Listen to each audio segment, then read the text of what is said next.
I will say I apologise for my cough because I just can't seem to shift this, but it's kind of your fault that I've got it anyway. Well, I don't know. Not necessarily my fault. I got it on Saturday.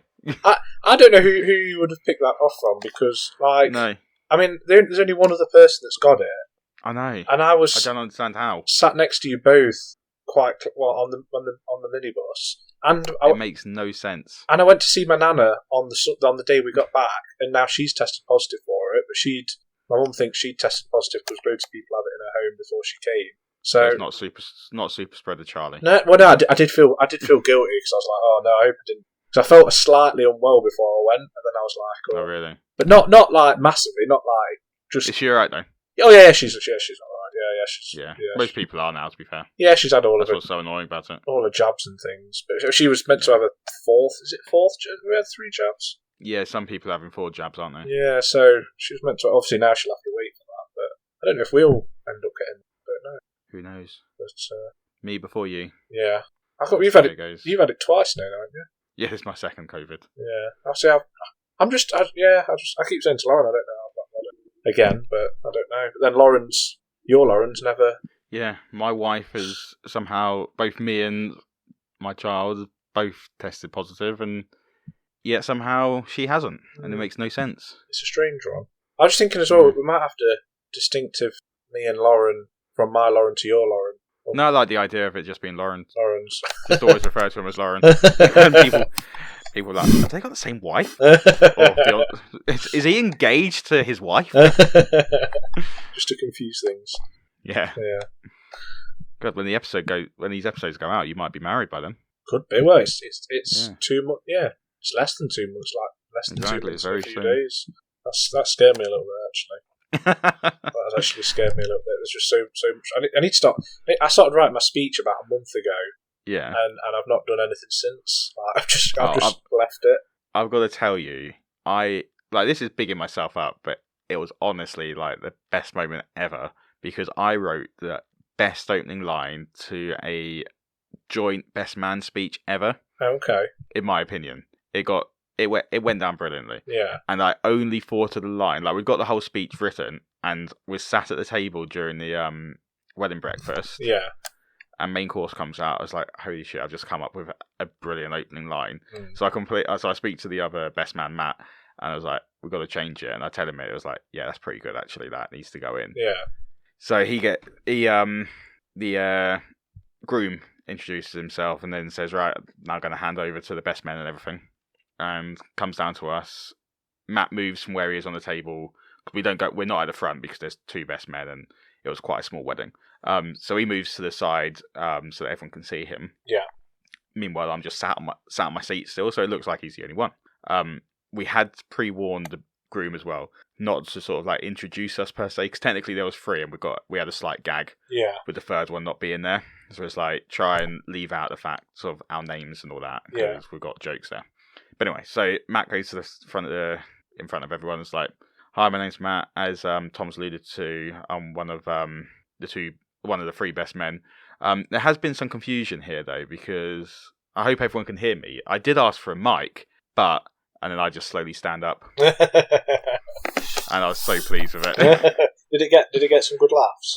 Oh yeah. I was like, it's downhill from now, guys. But, yeah, it was a great. If your name's Mike and you're doing a joint best man speech, open with that. Yeah, it's fantastic. That is good. That is good. To be fair. I've sort of Googled groom speeches just to get kind of a gist of what I need to put. I mean, a lot of what I've read, it's like the groom speech is sort of thanking everybody and like saying bridesmaids look beautiful, or obviously your wife looks beautiful and all that. But I've found sort of half ones that are completely very, very soppy, which that's not really me or Lauren. But then there's a few sort of ones that have got like, I've started it with a bit of an opening kind of joke, so oh yeah, so I'll save it for the day. But yeah, we'll record it and we'll play it back into the episode. Yeah, that's true. Yeah, we'll do that, yeah. I was quite impressed with it. I have told Lauren it, and she did seem to find it quite funny. But so yeah, because I thought I had a slight bit of humour to it, and then. And to be honest, let's be honest. You're going to at some point talk about her parents. Well, I was just about to come to that. I was just going to say, I think Lauren's mum's doing the speech for the instead of a dad, and yeah, I think every prank and things that I've played on Sandra over the years, yeah, she anything that I do now, she's like, I'm gonna add it to the speech. So I am worried that her speech is going to be over like 40 minutes. Well, I think it is going to be a long speech with she like not in a horrible way, but she just likes to talk. Oh yeah. So I'm a little bit. I'm actually probably more nervous of her speech potentially embarrassing me than I am the best man speech. I can't see Matt's being that embarrassing for you. No, neither can I. I don't. You're quite open with your embarrassment and stuff. Yeah, to be fair, like you're not ashamed of the things you've done. No, that is true. I mean, there is one story that I think everybody knows it anyway. But I mean, obviously the one where I was very drunk and couldn't find the toilet. Yeah, everyone knows that story. Yeah, so that's probably. But yeah, I mean, I probably have more stories on him than he has on me anyway. I think. I could believe that. Yeah, I'll probably do that. I hope he's not listening. I hope he is listening. Like, what the hell if he's not? But yeah, I do need to finish that speech off. So I know I'll leave it to the end. How long? I was writing mine on the day. Oh really? Yeah, I was so unprepared with it, but we didn't have things go wrong. But like before the wedding, like I was more preoccupied because we had an issue with our chair covers. Oh, okay. The lady who was doing the fabrics for those suddenly had a family emergency and had to dart away and was like, "Oh crap, we've got no chair covers." So we had to try and work out. So I had to find another dealership for that. I also had a job interview the day before the wedding. Oh wow! So I had a lot of stuff going on pre-wedding. Definitely. And you had the photographer cancelled you on the day as well. Yeah, that was on the day. Yeah, so it wasn't even in advance, that one. But luckily that one worked out all right. Yeah. Our wedding is a good example of things go wrong. It doesn't matter. No. Well, that's the thing, and everything came together at the end of it. I mean, even what was the highlight of our wedding? Like the thing that people remember most? It's got to be the fire alarm going off during the best man speech. Which there was a fire alarm that went off during the best man speech. And did it ruin the day? No. No. If anything, I think it quite added to like the speech in a way, kind of thing. Like, I don't know. Oh, yeah. Was your brother? I can't remember what he said, but when he came back on, it was quite funny. What he made a comment. Yeah, he made a joke about it, didn't he? Yeah, which I thought was quite. And to be honest, it was a warm day, and I think everyone was quite happy to get a bit of fresh air outside. It just started raining, hadn't it, or something? Yeah. But yeah, it's I mean, it's not like somebody stood up and I don't know, there was a fight or something. I mean, that's obviously something to remember for the bad, but no, it was good. Well, what I like a lot is we said, and we're not sure how we're going to start this, but we really just got into talking. Yeah, I was just saying we've not even done the introduction yet, and we've talked about COVID, my speech, wedding, your wedding, your best friend's wedding. People getting to know us. Yeah, exactly. Yeah. Maybe we should introduce the podcast. Yeah, maybe.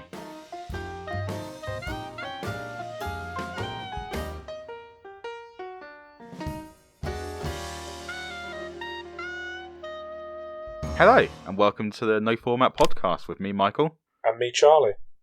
When we say no format, you may have already noticed it literally has no format. We're winging it as we go. This first episode, we do have a plan, but the plan is literally no plan. We are going to talk about what we might be doing and our aims for the podcast. But we feel it's a good way for you guys to introduce, or us to introduce us to everyone out there.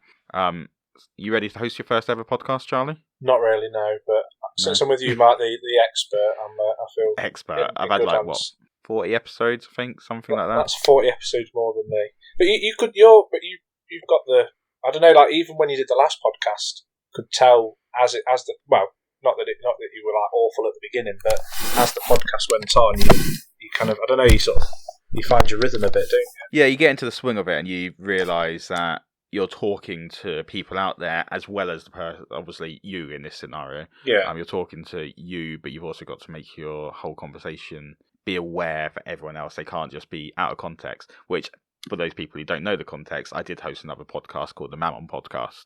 And we've stopped doing that now, but this is a brand new podcast that I'm hosting. I know, it seems like, when did you start the Mammon Podcast? That was over a year? We started it, I remember us first tweeting when Boris Johnson announced the first ever lockdown. Oh, okay. Or was it the second lockdown? It was basically in January 2021. So yes. Might have been the second. January 2021. So yeah, it would have been the second one then. And we thought, hey, let's use the fact that everyone's going to be online, checking out all the information as a reason to plug our podcasts. And we literally plugged it with the lines of, got nothing else better to do, why not listen to us? Yeah, that's a good idea. And I was the only competition winner of your podcast. You were, yeah. So you own a coveted Mammon podcast notepad and pen. I do. believe. I need to find. I think it's in my drawer. I'm actually going to use it for this podcast. I'm going to find Cross out the Mammon podcast and just put no format. Yeah, I'll just print off something and stick on the front of it. Yeah.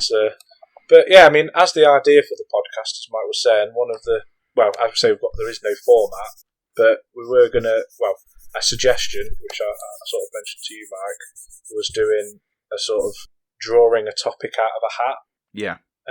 So even though there's no format, we'll have at the base of the episode an idea, or a talking point, and we can go on whatever tangents we want on there. We can like one of us might suddenly announce a quiz for the other one, or we might suddenly start going back to what my old podcast was about, doing a list of our top of this certain topic, or just talking about it. Yeah. I feel like we won't know until that topic arrives what our plan is. Would we have? I was going to say maybe because obviously we'll know what we're going to be putting in these topics, and as the show continues, feel free everyone to suggest let us topics. know ideas for topics. Yeah, just put in suggestions and we'll add them into the hat if we know enough about it. Because if it's some random stuff like, I don't know, pinstripe suits, we really want to talk about that. But as long as it's something that we've got a bit of knowledge about or happy to discuss, then we'll talk about it. I've forgotten where my train of thought was going. Well, I was going to say, actually, with that, would we do the drawing of the topic at the end of the... So, for example... Previous. Yeah. So then we'd have a bit of time to, I suppose, not research it, but you know what I mean? Or do we... Yeah, we could, we don't talk to each other about what our plan for the episode is. Yeah. But why don't one of us draw it and the other one hosts the episode, and they have an idea where the format of that episode is going to go. Okay. But so the person that, so say I drew it today for the next week's episode, so I drew it, say, I don't know, it was history. Mm-hmm. Would you know that I've drawn it as history? I think, let the other person know. No, okay, yeah. Unless you disagree with that. No, it does make sense. Yeah, I just wanted to meet. Yeah, no, it does. But you're the one, so I might research a bit about history. I think history is a very vague topic. Yeah, it's not this. It wasn't the best. It was a bit more a specific part of history. I'm going to research the entirety of history, ready for the episode. Just research a bit about it, but then the other person takes the lead on where the conversation or the idea or the flow of the episode will go. Yeah. We don't necessarily each time have to do sort of thing like that. It could be just every now and again we have episodes where we just talk about our day. No, that sounds good. We've literally got in with our title to do whatever we want. No. Well, I suppose that's the thing. That's the thing about it. I think it's not kind of it is no format like seeing the title kind of thing. So there's not that sort of pressure to kind of this week's episode is about, I don't know, 19th century history. Like, again, that's still quite a broad topic, but you know what I mean. Like, it kind of goes as it goes, I suppose. So I'm going to say now that my history is awful. So if there's any history topics, it's you who's going to be taking the lead on those. Yeah, I mean, my history is not too bad. Specifically, I know I'm a lot about World War II, but that's Well, I say I know a lot, but I reckon I probably don't compared to a lot of people. That was the one with Hitler, right? I think it was. I think it was some angry Austrian guy that didn't like a lot of people. But my grandma actually said she learned more about the war after it than she did during it. She did right the way through it.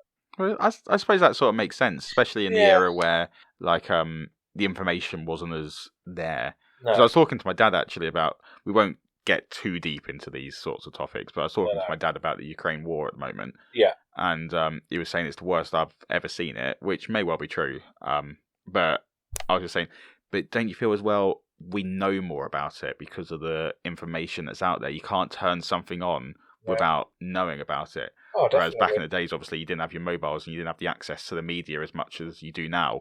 No. So I don't, like I say, my history is awful. I don't think there's been a war as big as this in recent times. But my dad's saying that just made me think maybe that's the reason why he's thinking it, though. Yeah. Well, yeah, I mean, like, you think World War back then, like, they used to go to the cinema and that's where you'd have the news. And they'd have the broadcasts on beforehand, wouldn't they? Exactly. And then obviously they had radio and things back then in the newspaper, but even then I think it was still biased as well. I don't think they sort of told you the full extent because obviously just keep spirits up. But now, it was all about morale and doing your bit for your country without saying what that might be necessarily. Yeah, exactly. Which is understandable. I mean, at one point we could have been invaded, but yeah, I mean now it's just so much different. Like you can sort of see it. Like, I mean, well they've blocked it now, but I used to watch Russia. You ever watch Russia Today? I hadn't, no.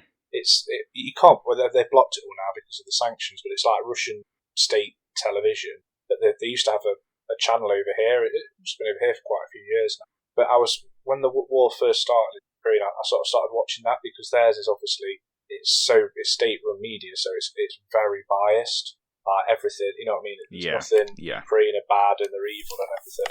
And in some ways, that's probably what, say, linking it back to World War II, it would have been like that with the German side. Yeah, exactly. They wouldn't have seen, like, the Nazis wouldn't have necessarily seen them doing wrong. No. They were brainwashed into thinking what they were doing was right. Yeah, exactly. So, and I'm sorry if we've offended any Nazis out there, but don't listen to our podcast, quite frankly. and if they do... You're not our prime audience. I was going to say, if they do, we've obviously gone really wrong with our podcast. Yeah, God, could you imagine? We've got the neo-Nazis listening. Wow. There's history done, so that's this week's podcast done, then we've done history. Yeah, there we go, sorted. Yeah. I do feel like maybe we should actually write a list of some ideas very quickly. Yeah, I think brainstorm. Yeah, that's good. Well, I mean, one thing I'd put for today, just because it's happening today, as in the day that we're recording this podcast, that it was the BAFTA Game Awards. Oh, was it? Which, to be honest, I sort of watched the news earlier and saw it, and I never really... I knew they had gaming awards, but I didn't realise it was BAFTAs, like a BAFTA one, if that makes sense. I didn't realise they had I'm trying to think what might be the game of the year. Well, I've just got it up. So there's got Best Game. I don't know if that would be classed as Game of the Year. Yeah, Best Game would be. I'm trying to think what's been released this year. I've never heard of this game, personally. I mean, I don't know if you want to have a guess. I'm trying to think what the games out there. Like I said, I feel like my game, like I used to be like proper game. I've got a PS4. I've got a Xbox, whatever the latest. Is it the Series SX? Whatever. Have you got the Xbox where you can't put discs in it? You don't have a disc drive. Yeah, so you got the Series S. Yeah, I think. And I've got a Nintendo Switch, so like I enjoy gaming, but I can't remember the last time I properly gamed. No. See, I've gamed quite a bit. I've just got back into my. Got the Xbox Game Pass, which is also linked to my laptop as well, so I can get the PC and the Xbox games. So I've sort of been mainly on my PC, but I've sort of gone back to because they've sort of released a streaming thing, so you can stream games now instead of having to download them on the Xbox. Okay. So there's not all of the Game Pass games you can do, but there's quite a lot. But I mean, I found myself the other day. I would have never downloaded it in a million years playing Lawn Mowing Simulator. Is that out now? It's out. It came out last year or this year. But just because I could stream it, so I didn't have to wait 2 hours for it to download. And yeah, it got boring quite quickly. I ended up just destroying the lawn and the flowers and things. But. Well, I tried playing the Train Simulator one. I've played that one before, and I just ended up not being able to get the train to move, so I just gave up.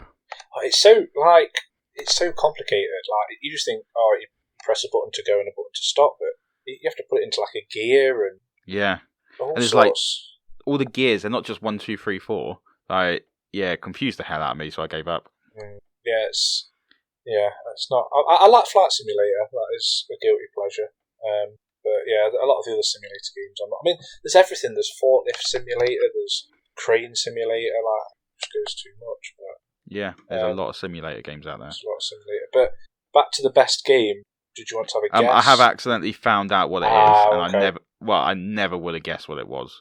No, I've never in a million years. Was it the best game? It's called Returnal. Yeah, I think that's how it's pronounced. Returnal. I mean, I've never heard of that game. It's a PS5 game. Is it just for PS5? It appears so. Oh, okay. It looks some sort of like space kind of game. I'm trying to think what game it kind of reminds me of. It's a third-person shooter game featuring roguelike elements and covering the psychological horror genre. Okay. I'll say maybe it's... Bear with me 2 seconds. I've got a cat meowing outside, but for the listeners, this will be 2 seconds.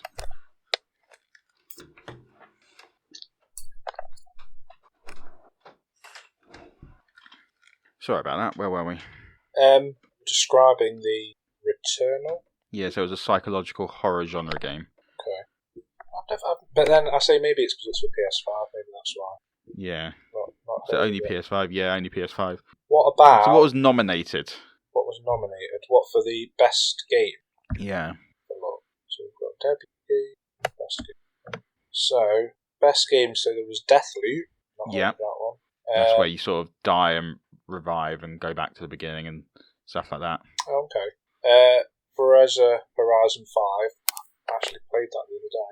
That game won best British game. I didn't realise it was a British development. Playground it's games. set in Mexico, the game, I believe. The last one was set in Scotland. Was it? Yeah, because I remember playing that one. Which is good. I mean, I'm not massively into racing games, but I don't mind. The graphics are phenomenal. They are. I mean, that was... I was streaming it. I mean, that did let it down, because streaming it, obviously, you're not getting the best graphics. But, that did let it down. Then there was... Can I just say, I've just gone on to the most ridiculous website ever. You know, obviously, if you allow cookies and stuff, sometimes you don't want to allow cookies. No. It's literally come up saying, click allow if you are not a robot. Click allow? Yeah, to allow the cookies. Oh, really? Yeah. Nice. I think I'll pass on that. I don't know what are cookies. It's just biscuits, aren't they? No, they're just things that are stored in your device that let them trace back, like you've been on a website, I believe. I'm not 100% sure. Okay. I always, because I always say, like, if you're looking for a holiday or looking to book a hotel, cookies. Yeah, because it apparently alters the price. I don't know if that's like a kind of an urban myth or something, or if it actually does make a difference. Yeah. I think it does, to be honest with you. How does it? I've seen it make a difference. I've seen differences between me and Lauren Googling. Oh, really? Yeah. Strange, isn't it? So there was, so we've got Deathloop, Forza Horizon 5, Inscription. Yeah, never heard of that one either. It Takes Two. That was... Deck building. I've heard good things about that. It Takes Two. Yeah. That was one they were talking about on the news, actually, when they were interviewing, sort of thing. It's like it's multiplayer, kind of sort of focusing on teamwork instead of against each other, which games don't seem to have a lot of these days. No, I'd prefer personally playing with somebody against a computer than playing against other people. To be honest, same, mainly because I'm quite rubbish at gaming. Well, that's the same for me as well. So we've got Ratchet and Clank. That was the other one. I've always been a fan of Ratchet and Clank. See, I recognised it, but then I assume it's an older game that's, like I say, been remade, or just sort of. No. It was one of the launch games for the PS5. Oh, was it? Yeah, but Ratchet and Clank's been going for years. This is their 16th game in the franchise, so it's been going a hell of a long time. Okay. And then EE Game of the Year, something called Unpacking. What's E Game of the Year? EE Game of the Year. Oh, EE Game of the Year. Yeah. And I mean, there's just a is that the game where you unpack boxes? Yeah. Yeah, I mean... I think I've seen it on the Nintendo Switch store. It's a very basic graphic game, but yeah, it was like somebody's college room, the university room that they're sort of unpacking. I mean, but then I suppose unboxing is a big thing now, isn't it? Yeah, it's a massive thing. So, I was not surprised. But yeah, I'm looking at some of other sort of categories of games that have won, and bar from... So, Best Evolving Game, No Man's Sky. So I've played that. That's fair. Yeah, because that has come a lot. I mean, I remember it coming out initially for... I think it was initially for PlayStation. I think it was initially for all consoles. No, I might be wrong with that, though. No, I think it was PlayStation, because I remember Lauren's brother getting it, and I was debating whether to buy a PlayStation to get it, because it sounded really good, because it was effectively infinite, and then I remember it coming out on Xbox, and I sort of bought it, and I played it, but I think it was I did get quite into it, but it was one of them games where is very much. In some ways, it's like too real. So like, you've got to you've got to eat. You've got to eat on that one. No, maybe you don't have to eat, but you've got to get energy for your get fuel for your starship and mine different things, and obviously the fact that the game is just so it's like infinite universe kind of thing. Could never kind of be impossible to visit every planet because it's just But you'd never. It's a multiplayer game, but you rarely come across people. Yeah, exactly. Although apparently that's changed now. That's one of the things that they've updated. Oh, okay. Yeah. See, I don't know if I wanted, like, there should be a thing where you could go in and play with other people, but you don't want to be playing with people all the time because you always get some sort of people on there that are just there to kind of kill you and take all your stuff, kind of thing. When you know what I mean, that's a different type of game. You know what I mean, a different type of gameplay, if that makes sense. Yeah. Different game mode. That's what I'm looking for. Then some of these other ones, I'm not. The Artful Escape. Yeah, I was looking through the list and it's made me realise that last year of gaming, I've not either it hasn't been massive or I've not really been there for it. No, I agree. It takes two. Yeah, I don't know. There's not. I mean, Call of Duty was nominated for Best Animation, but that's probably like Call of Duty. There's a new one every year. Yeah, Call of Duty's me personally. It's sort of that spray and pray game, isn't it? Yeah. Halo Infinite was nominated for Best Audio. So Marvel Guardians of the Galaxy was nominated for Best Audio. I mean, the soundtrack for Guardians of the Galaxy, even the game is pretty good. Have you played it? Not the game. It's good. I mean, obviously you got the same. Obviously, you got the Guardians of the Galaxy, but they're voiced by different people, which does take a little bit of getting used to. Apart from Groot, who sounds exactly the same, but. I know what you mean though. I think I've been sort of a bit out of the loop. I play the same games like Football Manager. I play that coming out every year kind of thing. But maybe I should. I think it just can get expensive. Oh, it can get expensive. It can get time consuming. Yeah, definitely. Definitely the time consuming. Definitely. I think for me, having a child now just takes that away. Yeah. Can't wait for the few years yet, but I can give him a fake controller, and then I can just play on the PlayStation or Xbox or Switch. And he thinks he's playing along with you. He will not have a Do you think you'll not get him into gaming, but I want to get him a Sega Mega Drive. Oh, okay. And some of the games I had back on the Sega Mega Drive. So I'm talking games like Toe Jam and Earl. I had an Asterix and Obelix game, obviously Sonic. Get those sort of games and introduce him to the world of gaming in a quicker manner that I did. So like after that, he'll maybe have a Game Boy, and then he'll have a Nintendo 64, and then a PlayStation, Xbox, and so forth. But introduce him to like the simpler games and let him have a appreciation to games, because I feel like games are too easy these days. Yeah. I know people really like them, but Uncharted, I feel it's a game. If you press forwards, the character will go in every direction that they're meant to go. Yeah. It sort of plays the game for you. Yeah. As opposed to you doing it. And like back in the days when you didn't have checkpoints per se, and you had to remember a code to move further on in the game and things like that. Yeah. Like, it was obviously harder, and it just made you realise life wasn't fair, Charlie. No. Sometimes someone might kick you down to the ground, but you got to get the fuck back up. No, I do sort of mean. I mean, for me, that game that would sort of be that would be Crash Bandicoot. Oh God, yeah. Like I've sort of been playing that, the remastered version. Same. And that is a very frustrating game. The bridge levels. Oh, the fucking bridge. I was respect the Great Wall of China one. Yeah. So I think that I was playing it for so long. I had to get Lauren to complete it for me because really, I couldn't. And even it took her a couple of times. But I mean, I'd lost all my life. I built up all these like 30 odd lives, and I couldn't even get. Yeah, but like you say, there are checkpoints there, but they're not as frequent. You know what I mean? They're not very frequent. And there's some games now. One checkpoint in the game or two checkpoints in the level. Sorry. Exactly, that's it. And then once you lose your lives, it's like you have to start right from the beginning again. So even that checkpoint, kind of, in some ways, after you lose your lives, that's it, isn't it? It's irrelevant. Yeah. But I mean, some games now you can just save like whenever. You can save it. Although sometimes I find that a bit. So I can't remember what game it is. It might be a Resident Evil game. Maybe Resident Evil 4. This was a while ago. But I saved it at a point that I thought was okay. And then I think I must have overwritten some saves or something like that. Okay. And next thing I know, I'm up against this ridiculously tough baddie. Yeah. And I've got no ammo. Okay. Yeah, it can go against But I've saved it, so I physically can't go back, or I'm stuck there dying. Oh. And I remember I might not be Resident Evil, but there was some game, and I just remember just giving up because I just couldn't do the level anymore. I couldn't do the game because I just messed it up for myself. And then you don't really want to go back and have to start again, kind of from the beginning. No. Kind of thing. I had the same thing with Skyrim.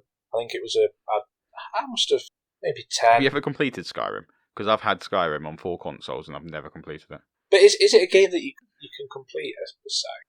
Yeah. Oh, you can. I thought it was just one of them games that you could kind of.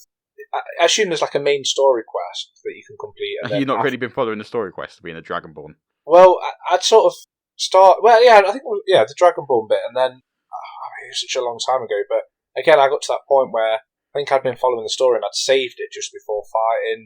I don't know if it was a dragon actually, but every time thingy the dragon, I couldn't run away, so it just killed me every time. Yeah. And then I couldn't escape, and then it was just like, oh, well, yeah, that's it now. And I just sort of kind of lost interest. Well, I got the furthest I ever did on Skyrim on my PS4, and then I had a game-breaking glitch. So 2 of the characters just didn't appear where it's meant to, and I couldn't progress the game. See, that's even more frustrating because that's nothing that you've done that's caused that. Like, there's one thing being frustrated because you've saved it in a shit place, but having a glitch like that, it's so infuriating. And for those who actually know the game, I'm pretty sure it's quite near the end. Like, you have a vision of what happened in the past, and the dragon just never appears, and it's just so frustrating. So you say you've never over how many consoles? Never completed it. So have you bought the game for different consoles, or has it just been you're going to bought the game? Yeah, I bought the games for different consoles. Okay. Another game that frustrated me in terms of its save point was Fallout 3. At the end, spoilers, but you go into a water purifying plant, and you have to either sacrifice yourself or your dad. Okay. Basically to flip the switch, one of you has to be inside. I can't remember exactly. Yeah. But I still had tons of sort of side quests and everything that I wanted to do. But I thought that's fine because I can do them after the main story. Yeah. So I think I'd only got this one saved, just continuously saving over the same save. Okay. And go into this room, and then it auto saves, and you can't get out. You got to finish off the mission, but then the game ends. Oh, really? You can't then go and do the missions back then. And it's like, are you actually kidding me? So that frustrated me. So basically, if you reload after the story ended, if I reload my save, I'm back in that room. There's no. So I played it. Well, I've not played it for a while, but Cyberpunk and the last mission. The last mission is a long mission in itself, but basically you start the last mission, which you can save during the last mission if that makes sense. But when you've completed it, it takes you back to literally just before that last mission. So you can kind of still do all your side quests.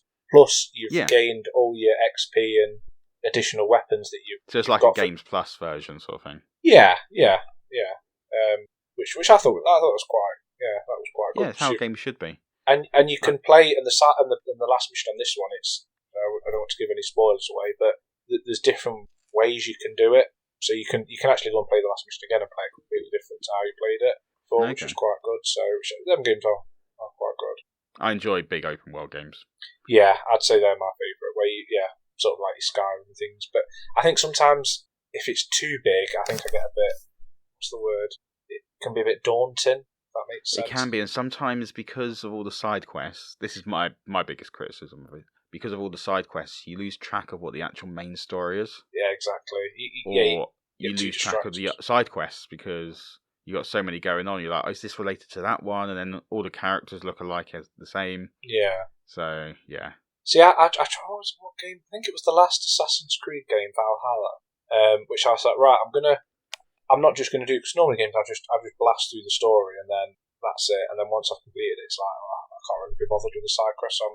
So I started basically doing the side. I sort of tried to do every side quest that I could before I sort of went on the story. And so it was good because it made the game last longer before you completed the main quest. Plus, you got all this extra sort of weapons and perks and all stuff like that. I'm a side quester. Yeah, it's quite good because some of the side quests you've always got one where you're like carrying something or like some sort of retrieving something, kind of very simple. But then you've got ones that are actually could be potentially missions within the game because sort of you're fighting or whatever you're doing. But yeah, no, I think that's the thing. That's in the games now. There are different ways you can play it. Like Crash Bandicoot. I mean, your side quest would have been when you did that. When you collected the little little emeralds at the sides. Yeah, there was the emerald at the side. What was his girlfriend called? Coco.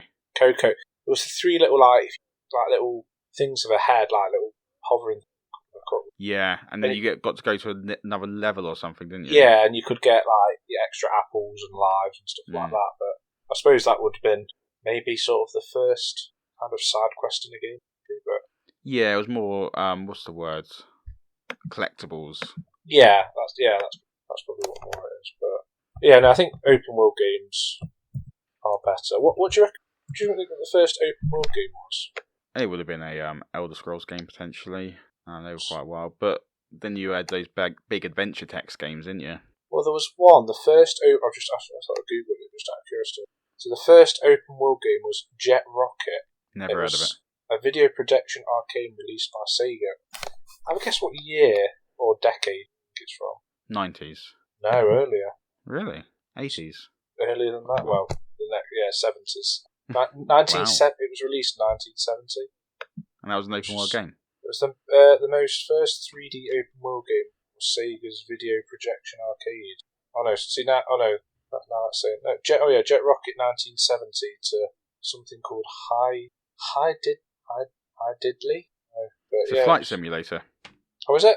Yeah, it's a flight simulator. Oh yeah, there's a picture of a flight. I suppose that was literally is just a plane cockpit that you can just fly around. Yeah. I remember looking at the old flight simulator, going through the old flight simulator game. I suppose for them they are, even though it's not probably what your class is open today. But I suppose you've got no parameters of the game, kind of thing. But I mean, I think of the first open world game I played, probably going to be like Pokemon. Yeah, because that was an open game, wasn't it? Yeah, it was. For me, it would have been some of the Zelda games. If we talk Zelda games like that. Yeah, that's right. Something I never got into Zelda or. Oh, I love Zelda. That'd be one of my favourite games of all time. But anyway, that should be a topic of its own on another episode. Exactly. I think we should start to wrap this one up. I agree. I feel like we've discussed a little snippet of different topics in this episode, a little bit of history. Yeah, you've got a little idea and a flavour of what to expect in the episodes to come. Yeah, exactly. So, are we going to draw? Well, I say draw. We've not got anything for the topic for the next episode, or I'll tell you what. I'm looking in front of me at a series of items on the table. Okay. And we can pick one of the items on the table. Okay. But I know which one it's going to go for. Okay. So I've got some very boring items in front of me. What? So okay, yeah, go on. You get to pick what one it's going to be, and I know exactly what one you're going to pick. Okay. Right. Toolboxes. Okay. Car wash. Okay. Crayons. A COVID test. Or board games. Oof. That is a tough one, Mike. That is a very tough one. There's two that I'm deciding, but I think push comes to shove, I think I'm probably going to have to go with COVID test. No, I'm going to go for the board game. Should we have a little discussion about board games on the next week's episode? That sounds very good, yes. All right. Well, if you're interested in listening to that, join us next week. If not, just look at the episode titles. I'm sure we'll put in the episode titles what we're going to be talking about. Yeah. All right. That's us. Thanks for listening. We'll see you next week. See you next week. Thank you. Bye.